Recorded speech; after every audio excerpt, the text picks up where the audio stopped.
8월 25일 금요일입니다. 저는 7월 28일에 220만원으로 시작을 했고요. 1차 목표 200만원으로 500만원 만들기 달성을 한 다음에 200만원을 출금을 했고요. 2차 목표 300만원으로 600만원 만들기 현재 이틀차 진행 중입니다.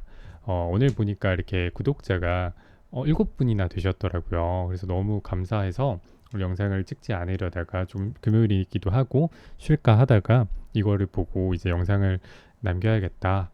조금이라도 뭔가 도움이 될 수 있다면 영상을 남겨야 되겠다라고 생각을 해서 이렇게 영상을 찍고 있습니다.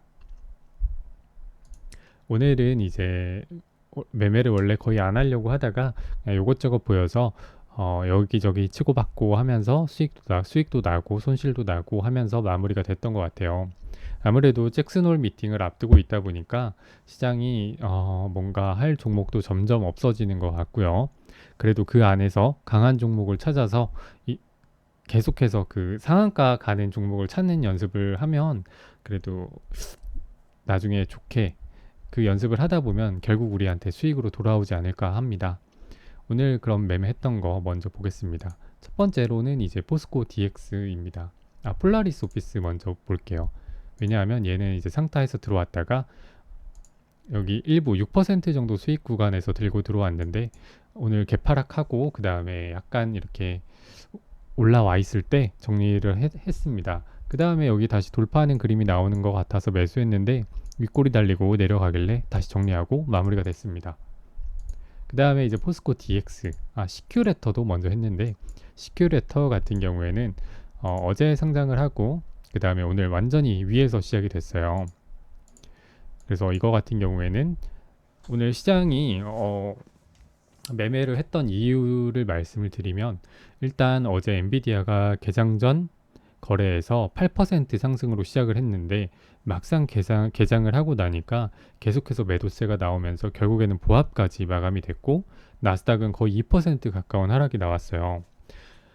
그래서 일단은 뭐 AI 어제 뭐 네이버는 하이퍼클로버 X에 대한 기대감까지 엮여서 많이 올랐었는데 거의 뭐 6%대 마감을 했는데 오늘 개파락하고 그 상승분을 다 토해내고 오히려 더 하락 마감을 해버리더라고요.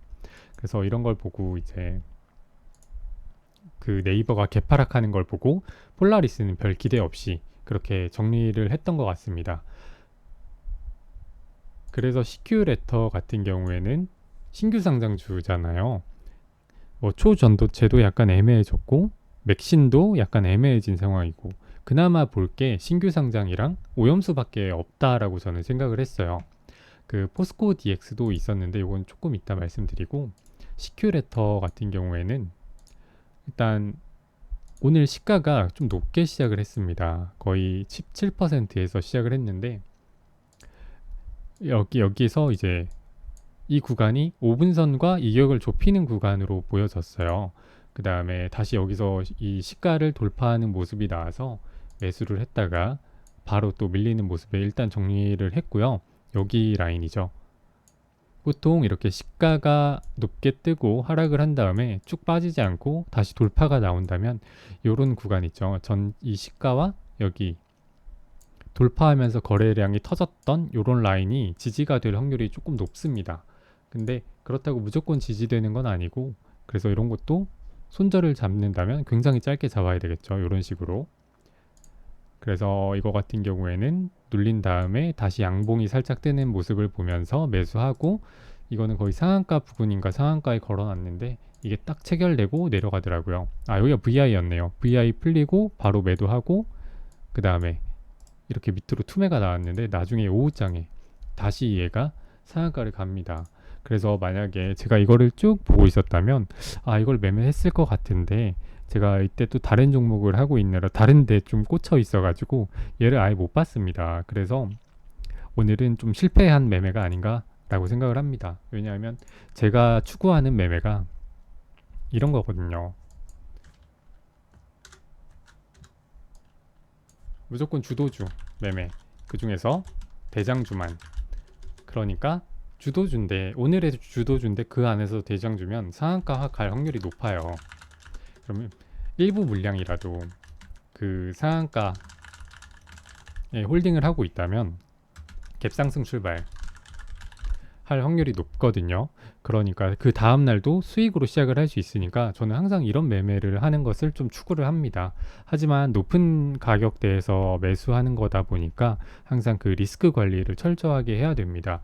그래서 저의 영상을 보시는 분들은 어떻게 주도주를 찾는 연습을 하는지, 그렇게 주도주를 찾기 위해서 이 사람은 어떤 생각을 하고 매수를 하는지, 그 다음에 그런 손실 관리는 어떻게 하는지, 이런 것들 위주로 봐주셨으면 좋겠습니다.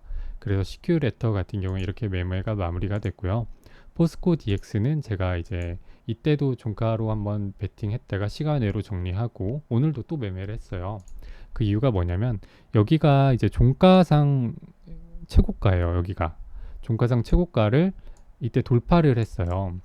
그러니까 이유를 적으면서 말씀을 드리면,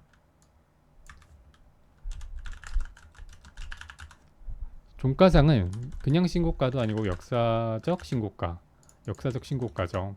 종가상으로는 역사적 신고가인데 또 몇 가지 이유가 더 있습니다. 두 번째 이유는 그 초전도체 폭락, 이때 신성 델타테크 이런 게 이런 흐름이 나오고 있었어요. 요런 흐름이 막 나오고 있어가지고 이때 포스코 DX가 반대로 코스피 이전 상당이라는 재료를 달고 상승을 하는 그림을 보고 이런 이유들을 합쳐서 매매를 했습니다. 얘네들은 아마 뭐 개인들을 살려주려고 올리는 건 아니고 제가 봤을 때는 아직도 공매도와의 싸움을 하고 있는 듯 합니다. 그래서 오늘도 이렇게 추가 상승이 나오는 그림을 봤는데요. 일단은 제가 오늘 주요하게 봤던 부분, 여기 전 고점이죠. 전일 고점. 전일 고점을 한번 터치하는 것을 먼저 확인을 합니다. 확인하고 살짝 눌리죠. 눌린 다음에 다시 한번 이렇게 돌파가 나올 때 따라 들어갑니다. 왜 여기서는 돌파 매수를 하면 좀 괜찮은 자리냐면요. 이게 전 고점이 45,400원이잖아요. 그리고 이 가격이 41,000원대예요. 근데 여기서 만약에 돌파가 된다면 이때부터는 매수세가 신고가를 노리고 들어오는 사람들이 많아질 수가 있는 자리거든요. 그래서 이런 데서는 돌파 매수를 하면 되는데 조금 아쉬운 게 여기서 좀 빨리 판 거, 이거는 조금 아쉽더라고요. 그 분봉상 가장 강하게 뽑아내는 자리를 못 먹고 여기도 뭐 비슷하긴 하지만 그래도 이렇게 단시간에 강하게 뽑아내는 자리를 못 먹었어요. 그게 좀 아쉬운데 여기서 이제 제가 여기서 또 두 번 정도 매수를 한 이유가 있어요. 보면 여기가 가격대가 44,900원 정도고 여기도 이제 전고점이 45,400원이니까 45,000원대까지는 한번 갈 수 있지 않을까라는 생각에 매수를 했는데, 여기서 매수한 이유는 적절한 자리를 잡아야 되잖아요. 만약에 얘가 45,000원 한번 넘어줄 수 있을 것 같아 라는 생각을 했는데, 적절한 자리가 어딜까라고 생각을 했을 때 일단 여기 장대 양봉을 뽑아주고 분봉상 거래대금이 많이 터진 자리, 요런 하단 라인 부근에서 매수를 하는 게 가장 좋겠구나 라고 생각을 해서 여기서 이제 내려오는 걸 보고 여기 주변에서 호가창을 보면서 매매를 했고요. 그 다음에 여기서 한 번 더 사고 그 다음에 분할 매도를 하면서 마무리가 됐습니다. 다음으로는 이제 모나미인데요. 모나미가 이제 제가 아까 말씀드렸던 것 중에 오늘 할 수 있는 종목은, 그 다음에 이 두 개가 가장 적합한 테마였어요. 그래서 물론 포스코 DX도 있었지만 이게 더 적합한 테마가 아닌가 싶습니다. 그 과정에서 손절도 많이 했어요. 이런 서남도 샀다가 손절하고 여기서 이제 모아가다가 전량 손절해버리고, 이거는 이제 얘도 초전도체예요. 시장이 애매하니까 이건 뉴스 매매했다가 완전 손실 봤죠. 그 다음에 또 우리로 가장 큰 손실을 본 게 우리로입니다. 이런 완전 엇박자 매매라 그러죠. 여기서 위에서 사고 밑에서 팔고 위에서 사고 밑에서 팔고 이런 엇박자 매매가 나왔어요. 그래서 이런 것도 이제 오늘의 주도주를 찾기 위한 저는 기회비용이라고 생각을 하고 별로 뭐 개의치는 않습니다. 그래서 오늘은 이제 모나미 같은 경우에는 이제 앞에서 잠깐 샀다가 금방 팔았어요. 여기서 아직 불명확하거든요. 제 기준상에선. 근데 한 번 더 치고 올라가는 모습에 매수하고 매도하고 다시 매수 매도 이렇게 해서 여기서만 3번 정도만 끊어서 매매를 했던 것 같아요. 그 다음에 이제 여기까지 올라가고 나서 눌릴 때부터는 조금 더 관심을 가지게 됩니다. 여기서는 아직 의심 단계, 뭐 이런 데서 의심 단계지만 여기까지 가네라는 걸 확인했으니까 이제부터는 약간 관심을 좀 더 가지고 봅니다. 근데 이제 여기서 매매를 너무 빨리 올라가서 놓쳤어요. 그래서 여기서 매수를 했다가 여기서 못 가고 밀리는 모습에 정리를 한번 하고 여기서 다시 샀다가 정리하고 다시 사고 정리하고, 그러니까 애매하게 못 가는 그림이 나오면 그냥 정리를 합니다. 그 다음 다시 이렇게 쭉 내려가요. 내려간 다음에 여기서 다시 올라가는 모습을 보고 저는 이 43,320원 이쪽 라인을 되게 중요하게 봤어요. 4,320원 이런 라인이 이제 어떤 라인이냐면 이 피보나치를 그었을 때 여기 고점과 그 피보나치가 아니구나. 이 크게 봤을 때죠. 크게 봤을 때 여기서부터 여기까지 피보나치를 그었을 때 딱 중간 라인이 여기에요. 4,320원. 그래서 여기서부터 여기까지만 봤을 때 이 중간을 넘긴다면, 그리고 여기 보시면 이런 고점들이 보이죠. 못 뚫고 밀리는 그런 자리죠. 여기서도 마찬가지로 이제 뚫냐 마냐의 싸움을 하고 있는 상황에서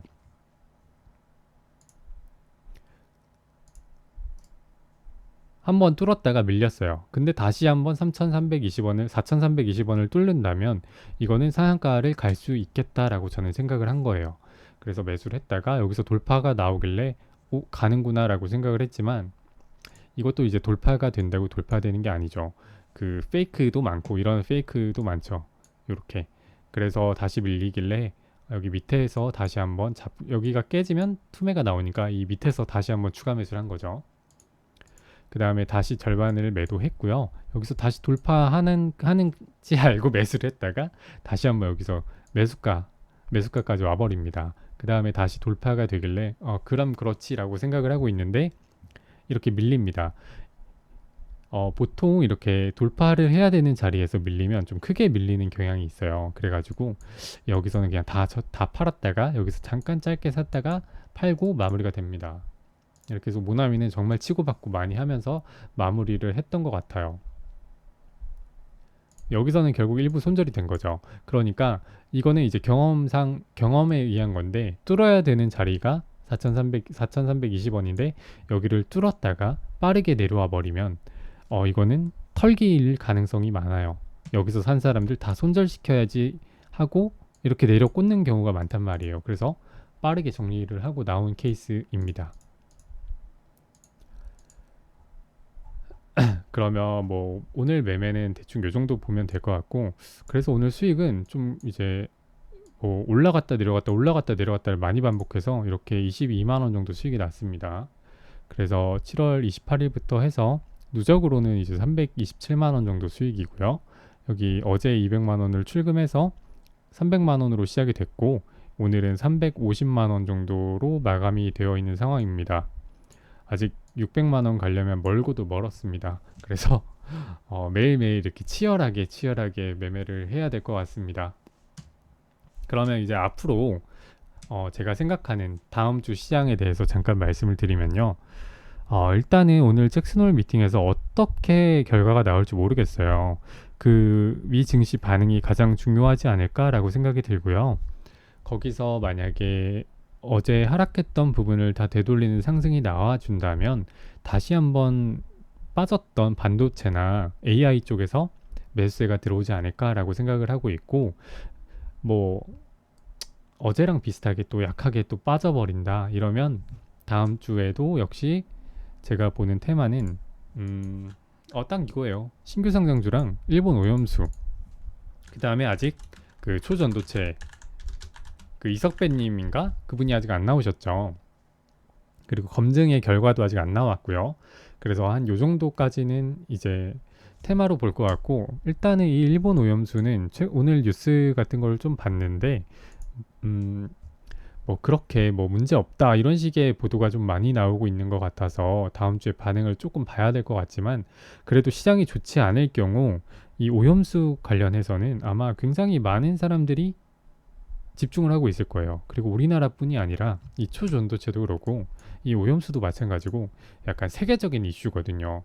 그래가지고 이런 테마는 시장이 안 좋을 때는 그래도 보긴 봐야 된다라고 말씀을 드리고 싶어요.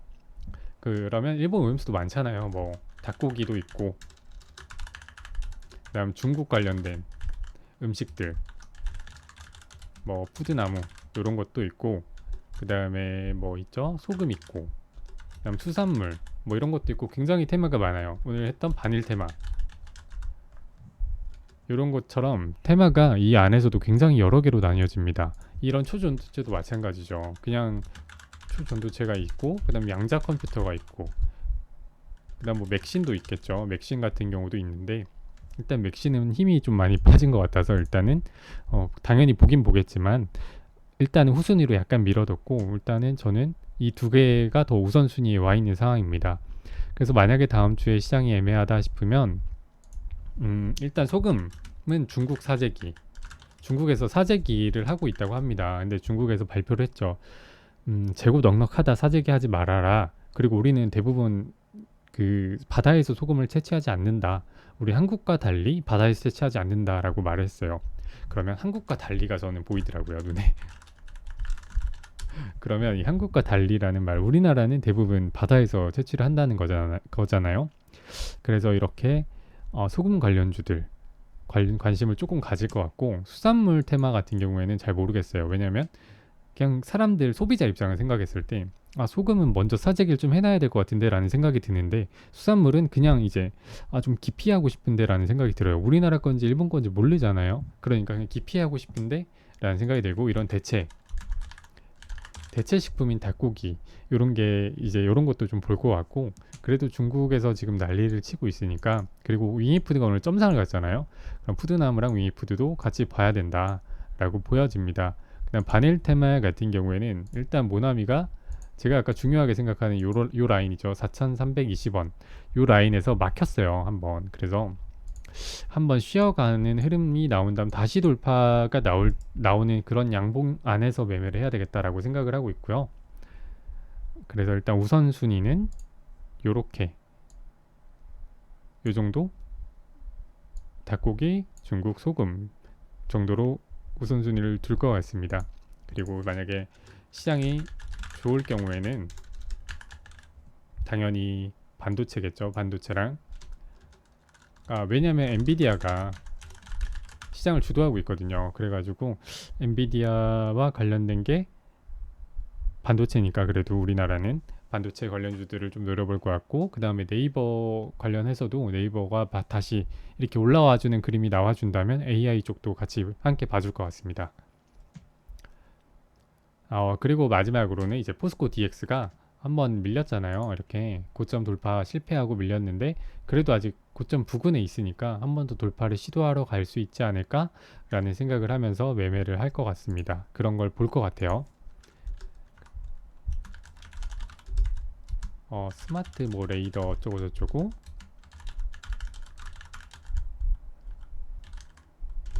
큐리옥스 바이오 시스템즈인가 뭐 이런 것도 있죠. 이렇게 3개 정도 신규 상장주는 관심을 가지고 볼 것 같습니다. 이렇게 뭐 닭고기 뭐 이게 어떤 종목인지 궁금하신 분들은 이제 닭고기 관련주라고 네이버에 치시면 쭈르륵 다 나오니까 그런 거 참고하시면 될 것 같고 일단은 뭐 마니커 쪽이 강하죠. 마니커랑 마니커 FNG 뭐 하림도 있고 그 다음에 소금 같은 경우에는 인상가 그다음 보라티알도 소금인가요? 보라티알 뭐 이런 것도 있었던 것 같고 이 정도 보면 될 것 같습니다. 그러면 오늘은 일단은 뭐 잭슨홀 미팅 결과가 어떻게 될지 모르니까 요 정도까지만 말씀을 좀 드릴 수 있을 것 같고 다음 주에 시장 보면서 또 영상 올리도록 하겠습니다. 그러면 행복한 주말 보내시길 바라겠습니다. 감사합니다.